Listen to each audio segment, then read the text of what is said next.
ఆదోన్లో గతంలో వైసీపీ ప్రభుత్వంలో జరిగిన అక్రమాలపైన సిబిఐ ఎంక్వైరీ చేపిస్తానని చెప్పి జనాల్ని నమ్మించి ఓట్లు వేసిన తర్వాత ఇప్పుడు అదే అక్రమాలు చేసిన నాయకుల్ని పార్టీలో చేర్చుకోవడం వల్ల ప్రజలు కూడా చాలా రకాలుగా మాట్లాడుకుంటున్నారు అన్న. ఇదేం కూటమి, ఇది ప్రజలకి చాలా ఇబ్బంది పెడుతున్నారని అనుకుంటున్నారు. ఇప్పుడు మాకేం తెలియదు కదా, ఇది మొన్న మా నాయకులే కొంతమంది లీడర్లు ఎన్నికల్లో కష్టపడి చేశామని పోయి అడిగారు మా గోపాల్ రెడ్డి బలమైన నాయకుడు, ఒకప్పుడు సాయి ప్రసాద్ రెడ్డి అనుచరుడు.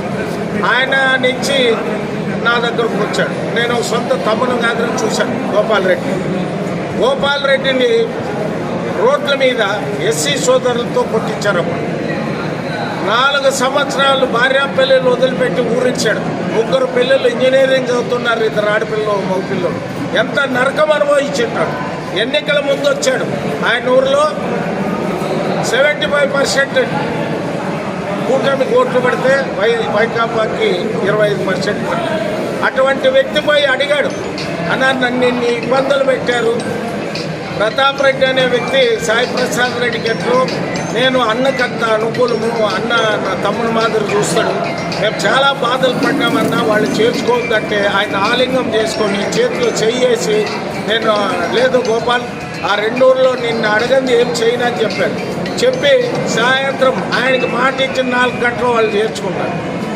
మొన్న మా తిప్పనకల్లు సర్పంచ్, ఆరేకల్లు మాజీ సర్పంచ్ వాళ్ళ ఊరోళ్ళు చేర్చుకుంటా ఉంటే పోయి అడిగారు. వాళ్ళు ఏమన్నా మేము వాళ్ళు చేర్చుకుంటే ఎట్లా అంటే మీ చంద్రబాబు నాయుడు కుప్పంలో చేర్చుకోవడం లేదా వైకాపా వాళ్ళని మా పార్టీ మేము బలపరుచుకునేది చేర్చుకుంటామన్నాడు. మీ పార్టీ వాళ్ళు చేర్చుకుంటున్నారా లేదని మాట్లాడచ్చు మీ చంద్రబాబు నాయుడు. దీని గురించి మేము ఏం మాట్లాడతాం?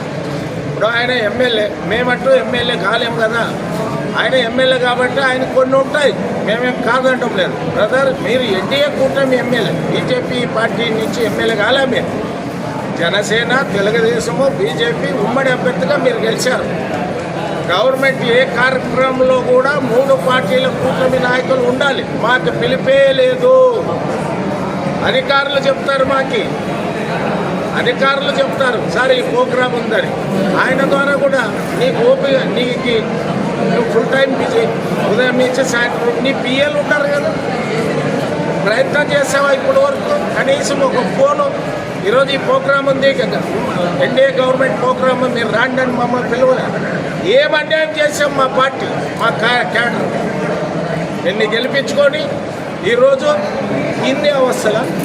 ఈరోజు రాఘవేంద్ర రెడ్డి అక్కడ తిరుపతి ఓడిపోయినా అక్కడ క్యాడర్ హ్యాపీగా ఉన్నారు.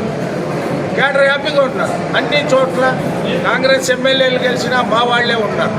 మిడ్ డే మీల్స్ కానీ, స్టోర్లు కానీ, బిల్డ్ ఎస్టేట్లు కానీ, ఏదైనా కానీ మేము గెలిపించుకొని ఈరోజు 3 నెలలైనా మా రేషియో ప్రకారము మనం కూర్చొని మాట్లాడిన ప్రకారము అవి ఫుల్ఫిల్ చేయడానికి ఆటంకాలు ఉన్నాయి. ఇవన్నీ కూడా అధిష్టానం దృష్టికి తీసుకుపోయినాం. అధిష్టానం వెయిట్ అండ్ సీ అన్నారు. మీనాక్షి నాయుడు ఎప్పుడు కూడా రాజకీయాల్లో సమయస్ఫూర్తిగా రాజకీయాలు చేస్తాం. నేను ఈరోజు ఈ సందర్భంగా మాట్లాడవలసిన పరిస్థితి కాదు, అయినా ఎందుకు మాట్లాడుతున్నాను? రోజు నిత్యం మా క్యాడర్కి మా నాయకులు చెప్తున్నాం. అయినా కానీ ఇప్పుడు మీరే క్వశ్చన్ వేశారు, మెతక వైఖరి ఉన్నప్పుడు మెతక వైఖరి ఉండాలి, సమయస్ఫూర్తి ఉండాలి, టైం వచ్చినప్పుడు యాటికైనా తెగించాలి. కాబట్టి నేను మా సోదరుడు ఎమ్మెల్యే గారికి మా పార్టీ తరఫున రిక్వెస్ట్, దయచేసి మా పార్టీలో ఇన్ఛార్జ్ అనే వ్యక్తి సుప్రీం. సపోజ్ రేపు నాకు ఇన్ఛార్జి తీసేసి ఎవరో XYZకి ఇచ్చినట్టుకో, వాళ్ళు చెప్పినట్లు వినాలి. అది మా పార్టీ ధర్మం. పార్టీలో ఉన్న నాయకులు కూడా ఆ ధర్మాన్ని పాటించాలి. అట్లా పాటిస్తున్నాం. ఇప్పుడు రాఘవేంద్ర రెడ్డి ఇన్ఛార్జి, లింగారెడ్డి 2 సార్లు ఎమ్మెల్యే, జిల్లా పార్టీ ప్రెసిడెంట్. అన్ని గ్రామాల్లో ఆయన వర్గాలు ఉన్నాయి. ఆయన అక్కడ ఇంటర్వ్యూ కావడం లేదు. ఆలూరులో వీరభద్రవుడు, మన ఈయన గుమ్మనూరు జయరాం గతంలో మంత్రి, ప్రజెంట్ ఎమ్మెల్యే, ఆయన వర్గం ఉంది. సుజాతమ్మ గారు చీఫ్ మినిస్టర్ కోడలు, సెంట్రల్ మినిస్టర్ భార్య, ఆమె కూడా ఉంది ఆలూరు. శ్రీరాములన్న కొడుకు ప్రసాద్ ఉన్నాడు. వాళ్ళు కూడా ఎవరు ఇంటర్ఫేర్ కావడం లేదు. మా పార్టీ విధానం మాది, మీ పార్టీ నీది, ఎవరి పార్టీ వాళ్ళది. మేము సహకరిస్తాం, మమ్మల్ని కలుపుకొని పోండి. ఎలక్షన్లో మమ్మల్ని వాడుకొని ఎలక్షన్ అయిపోయిన తర్వాత మా పార్టీ మా వర్గం అందరినీ కరివేపాకు మాదిరి చూస్తే ఎన్ని రోజులని మా క్యాడర్ సహిస్తారు?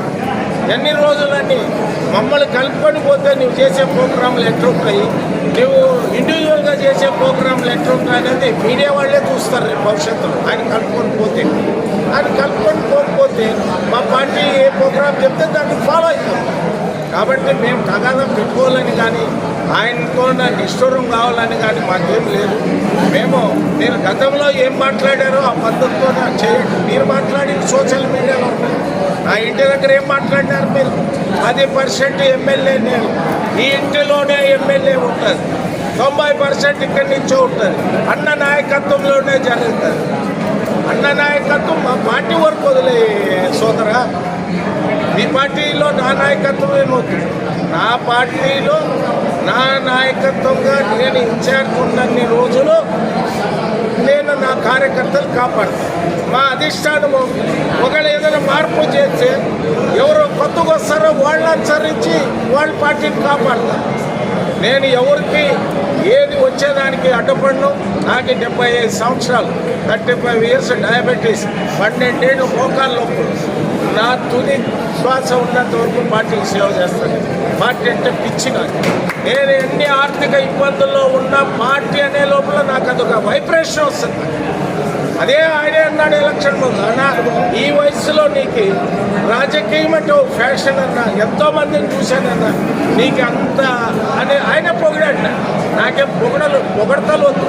మా క్యాడర్కి దయచేసి సోదరా అన్యాయం చేయదు. ఎప్పటికైనా నువ్వు మారు, మమ్మల్ని అందరినీ కలుపుకొని పో. నాకేమి ఇగో లేదు. నేను రాజకీయాల్లో ఇగో ఉన్నవాడు ఎప్పుడు కూడా పైకి రాడు. రాజకీయాల్లో ఇగో పెట్టుకోరాదు. మేము కలిసి వస్తాం, కలిసిపోతాం. మా పార్టీకి ఏవైతే మేము అధికారులకు ఇచ్చామో దానికి అడ్డుపడదు. నీవు అడ్డుపడితే అందరికీ నష్టం జరుగుతుంది. మా అధిష్టానంకి అన్నీ చెప్పాను.